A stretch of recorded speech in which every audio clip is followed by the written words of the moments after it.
Hello, everybody, and welcome. Welcome to the Center of Spiritual Living, Morristown, New Jersey. I'm Garry Novikoff. I've got a few minutes to settle in. Welcome, welcome, welcome.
Just tuning in, welcome again to the Center for Spiritual Living in Morristown, New Jersey. I am Garry Novikoff. We're going to get started very soon, so settle in. Very excited to be here this morning to this lovely place, this lovely center, this lovely community. And oops, I'm playing with the camera over here. So welcome to Center for Spiritual Living Morristown and its live broadcast on Facebook Live and also of course on YouTube. And what we want you to know is that we want you to feel welcome, and that's why we say good morning, good afternoon, good evening, because we know there's many different times a day you can be watching this, maybe right before you go to sleep. So we are continuing our vision for this year, which is 2020 vision. The theme for November is living as a compassionate conduit. And today my topic is hands in hands. One hand is a capital H and one is a small h. And so the music is with Garry Novikoff. And today we were meant to have Susan Neat, who is a newly licensed practitioner at Center for Spiritual Living in Princeton. However, she's not feeling well. So we are sending her blessings and love and healing energy, and I'm sure she'll be back with us sometime very soon. So what I'm talking about today is that most of us are confronted relentlessly with our own humanness, aren't we? Unless we live in a cave somewhere. And that when we're on a spiritual path, that's really just an invitation to be more steeped in our spiritual life, our spiritual practices, our faith, and to be more solidly grounded in our own spiritual foundation. So this will allow us then to be more engaged in a world in a healthier, and a more connected way. So my name is Frankie Timmers, and I'm the spiritual director here at Center for Spiritual Living Morristown.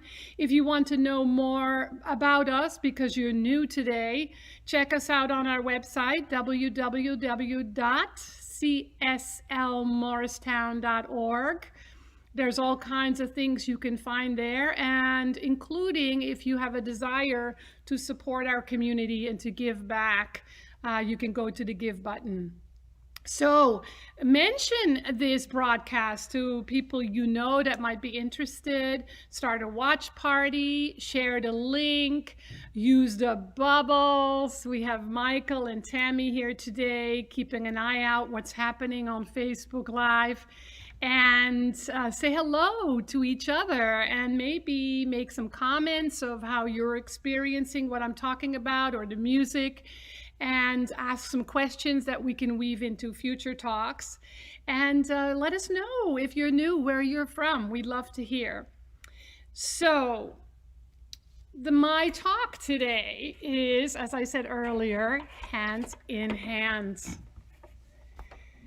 And I've really been thinking a lot about how we as human beings at this time of life and this time in history and this time in our individual incarnation are experiencing a lot.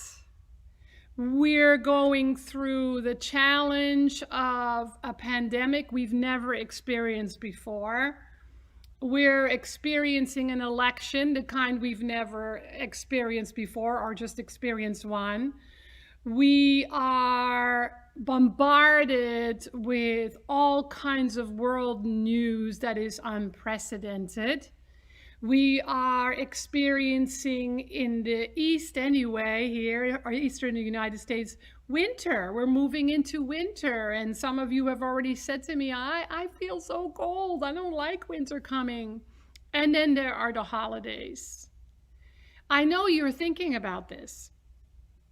The holidays are coming. It's Thanksgiving and Hanukkah, and right now it's Diwali, and we have Christmas, we have the solstice, we have New Year's, and I'm pretty sure that's on most of your minds, because this year we have to really reinvent the experience. We have to do it completely differently for most of us anyway. And so I always say, instead of being depressed about it, get creative and find new and different ways to do things that are exciting and fun for you. And so what we have discovered, especially with COVID, because I think COVID shined a light on us and on the world. And then the American elections kind of magnified what's up for us. And it's a lot. And yet at the same time, I feel so incredibly blessed to be on a spiritual path, because I don't know what my life would be like without it. And I'm sure that many of you feel the same way, that having a spiritual foundation changes everything and makes it a little bit more solid. We have more tools to move through all these changes. So as you have gone through this COVID, election, winter, holiday thinking about period in your life, you may have noticed more about your humanness and your belief system and your limitations and where and how you get triggered. And all that, if we're on a spiritual path, is very powerful, important information because it tells us about our ego.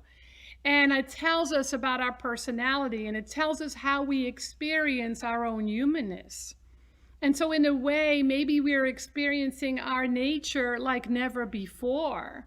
You notice some things about yourself. You might notice that you're very lonely because you only do Zoom and it's not so satisfying, and so you're not doing it, or you're by yourself, or maybe you've noticed that it's more difficult to get through your day, or maybe you notice your addictions to social media or Netflix or reading or being distracted any other way.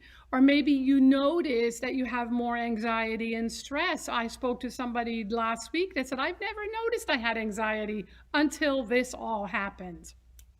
And so it is very tempted to say, I'm out of here. I'm going to check out, right? But when we're on a spiritual path, that's not what we do.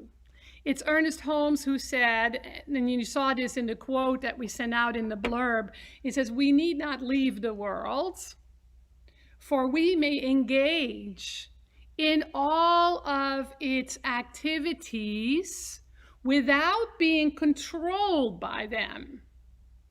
We need not leave the world, for we may engage in all of its activities without being controlled by them. So I know that for many of you, including for myself, this has been a very powerfully growthful, spiritual, engaging time. It's now, or maybe it has been, really the perfect time to continue to, or to begin to strengthen our spiritual foundation, to explore, well, what is my spiritual foundation? And what does it need so that I can feel more engaged, I can feel more solid? And then maybe to commit to some deeper, longer, different practices. It's really noticing that we do what we do because of who we are. So we do meditation because we believe that it helps us to be more centered and more calm. We do more prayer or spiritual mind treatment or affirmations to use as tools as we navigate our way through the day or through the week or through our lives. We call a practitioner because we are rocked off of our foundation and we need some support, we need some help. Or maybe you're somebody that's looking for workshops, whether it's on the internet or through our center or on Zoom, to be connected to others and to have more solid spiritual tools. And so we must then strengthen that spiritual core, just like we physically would to strengthen our bodies, right? And so it's in the strengthening we find a more solid way of maintaining the truth of our being. Because the truth is that our ego mind, our personality, our human self, we believe we are who we think we are. But when it comes to our spiritual foundation, that's who we and what we really are. Our soul nature is who and what we really are, and that's what's here to be lived. But if we're constantly managing our humanness and our ego and our personality, we can easily get lost. And so what I have found for myself is that there are some really important things for me to maintain my spiritual foundation, and it's pretty solid. It feels solid. It has been solid through these times. And that is because I have a meditation teacher. I have a teacher who's half a step ahead of me, because that's what he says. We need somebody who's a half a step ahead of us so we can be guided. I have 3 prayer partners with whom I treat at least once a week. I have a licensed practitioner that I reach out to, a professional licensed practitioner, when I'm really struggling. I study every single day. Now, I'm really blessed because it's part of my vocation. As I am preparing for a new class, and I'll tell you about that later, I am doing a lot of study and a lot of reading. And to me, study and reading is not just about knowing more. It's really about applying what I learn in my day-to-day living to the best of my ability. And of course, I have my daily spiritual practices, meditation, spiritual mind treatment, affirmations, things like that. And then for me, there is self-care. And a big part of self-care for me is to make sure I experience nature every day, even if it's 10 minutes sitting on the front steps, which may change as winter comes, right? And making sure I sleep well, I rest well, I eat well. But most important for me, it's that I fast from social media, from the media. I want to know what's going on in the world. So I have particular ways that I get informed, and then it's off. And I notice I sleep better, I feel more peaceful, and I'm more engaged with others. I'm more of service in a healthier way.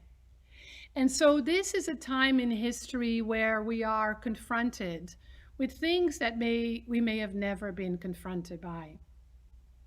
And that's because we are here, because we are called to evolve spiritually, and we've been given this experience because it's perfectly conducive to those of us who are witnessing it, spiritual evolution.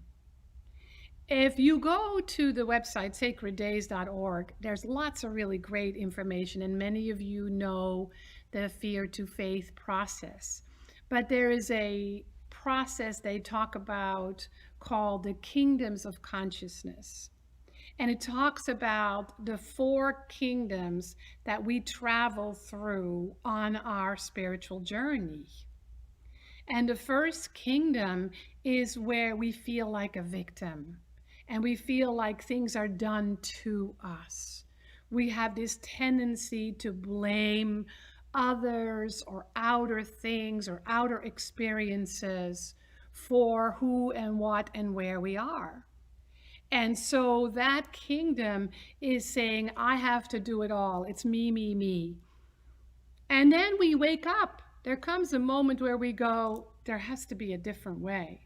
And that's when we enter this second kingdom, where we begin to wake up to there's got to be more. And we have this intuition that the more is very rich, and we begin to be hungry for it. And so then we realize that we have dominion. And I talked about that the first week in November, about being your own divine authority. We begin to realize that we have some control, that we have dominion, that we can take steps. And so we realize that this journey is also done by us. But then there's more, because then we begin to heal that sense of separation, feeling disconnected from ourselves, from each other, from the divine. And we begin to realize that it's all connected. There is a oneness in all life that is all giving. And then we realize that it's done through us, that we are the instrument through which life expresses. And when we become aware of that, we commit to that, we strengthen that, and we choose to live from that, we feel more connected, more empowered. And I spoke about that last week when the topic was, it's all given. And then the last journey is as us, where we realize that everything is whole, that we are whole and not broken, that our true self is already fully fueled by everything necessary to live the life that our soul longs to live, that we are meant to live. And so that means it is done as us, and then we become in service to that idea. We are in service as the divine.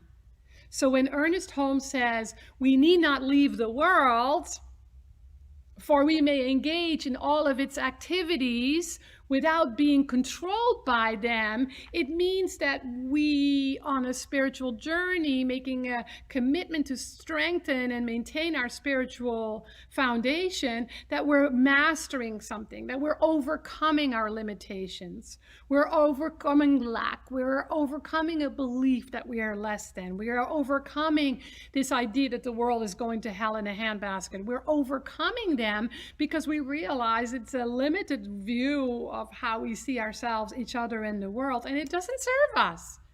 And it doesn't serve humanity. And so we come to realize that we're not alone. All of you who are on this broadcast, whether it's now or any other time, you know you're not alone. You know you are connected. If it's not to me, it's to our practitioners, our leadership council, our members, our friends, each other, that you all have someone that you are connected to that is there to love you and support you. And so we have each other. We're all in this together. And so we must be engaged from that place. I know that if I'm engaged in the world from that place of spiritual foundation, knowing that everything is connected, knowing that I am whole as the divine within me reveals to me, I am engaged in the world in a whole different way than I feel poor me and life is limited and life sucks, or whatever other language you use. And so we begin to pay attention to that. And we maybe wake up in the morning like I do, starting with the question, how may I serve? What is mine to do? So I want you to take a moment and close your eyes. So place your hand on your heart and just close your eyes for a moment. And notice your breathing. And as you notice your breathing, allow it to become deeper and slower.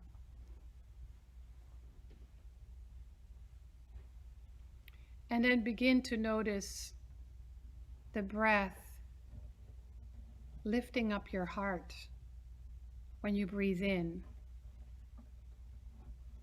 softening your heart when you breathe out.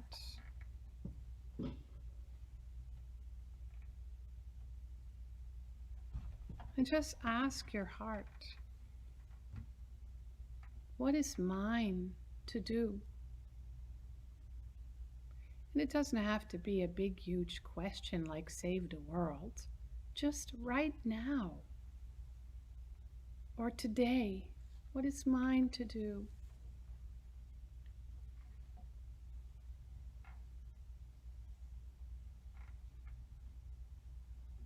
How am I to serve?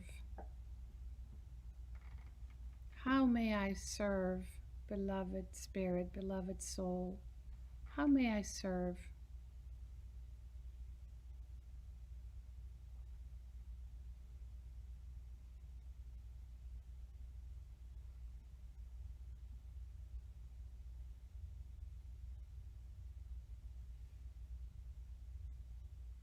Continue to breathe. And if nothing comes, it means you're not done yet. You need to take more time.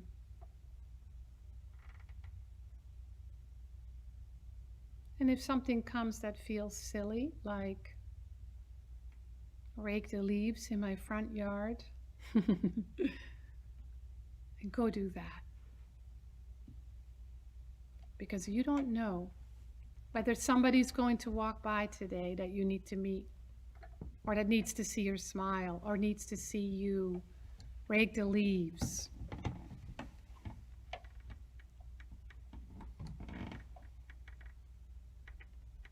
And is inspired by you and your activity to do something. What is mine to do? How may I serve?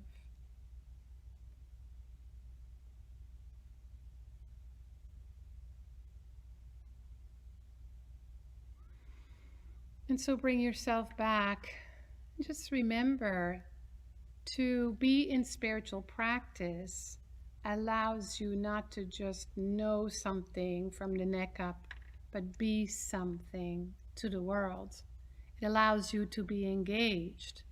When you are living from your spiritual foundation, you never feel the need to blame someone. You never have an expectation of someone. You never burn out. You never get resentful, because it comes from that deep place, that infinite well within, and it keeps replenishing itself. As we give, we receive. So if we notice that we feel depleted, or we have expectations, or we point fingers, etc., etc., it just means that we have to go to the well, because our ego nature, our personality, the part of us that who we think we are, gets in the way. And so we're all confronted with really powerful, deep issues at this time.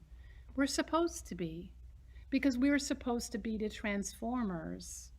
We're supposed to be the healing presence, whether that's around COVID or the elections or the world situation or world politics or winter coming or the holidays on the way, or simply how we are so human as spiritual beings, and that our humanness is a blessing and a gift. And so we can strengthen that spiritual core, maintain life from it, and be a part of transforming and healing. So when we notice that we're anxious or scared or worried or lost or lonely, that is simply our spirit, our soul, calling us to the solid ground of our being, where we can be hand in hand, humanness and divinity, you and another, you and a practitioner, you and your ego self, you and life. So remember that you are a blessing to the world, but we are invited to take care of ourselves and making sure that we remember that we are a blessing to the world. And the more connected we are to the divine, the more we experience that. So now it's always a blessing to be here knowing that you are there. So check us out on Facebook. We have a group page and a personal private page. You can join both. We have Instagram, we have Twitter, we have Meetup, we have all kinds of good stuff happening. So every fourth Tuesday of the month we have yoga, so join us this month. Also, I want you to know that we're doing some visioning this Tuesday. If you're on our email list, you would have received the invitation. If you want to be on our email list, let us know. Send us an email to office@cslmorristown.org, or just go to the website and sign up for getting emails. We're visioning for the next chapter in CSL Morristown.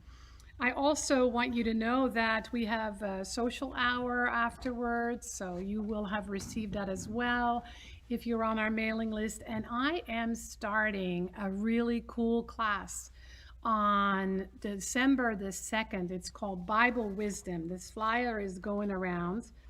But the beauty about this class is that many of us were raised with stories that were used against us.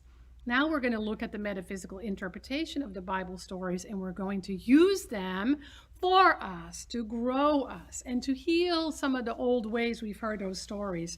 And we also want you to put in your calendar that on December 20th, during the Sunday celebration, we're going to have our solstice celebration. We're going to have lots of really great guests. So I want to close with a healing treatment, and then Garry will play another song for us. So I invite you again to place your hands on your heart and just know with me, when I say I, my, me, I simply speak from and to the divine self already within. Right here, right now, I know I live in a spiritual universe. I know I am a spiritual being having a human experience. They are one and are inseparable. So in the oneness of all life within my own consciousness, I experience my humanness as the conduit through which my soul evolves. I use all of life to awaken to my divinity. I use all of life to get to know myself. I use all of life to heal whatever is in the way and to reveal more of my true self. and the ways to express and live that. I trust and know that that is already available to me, that is already within me. So I find time and space to experience stillness and peace and to experience guidance from within. I claim this not just for myself, but in the highest and best ways for everyone on this planet. Respecting their not just point of view, but their openness. I know healing is taking place on this planet because I choose to be an instrument of healing. In awe and gratitude, I am dazzled by truth and surrender this word to the universal law, letting it demonstrate it for my highest and best. And so it is. Have a beautiful day and know you are loved. Here's Garry.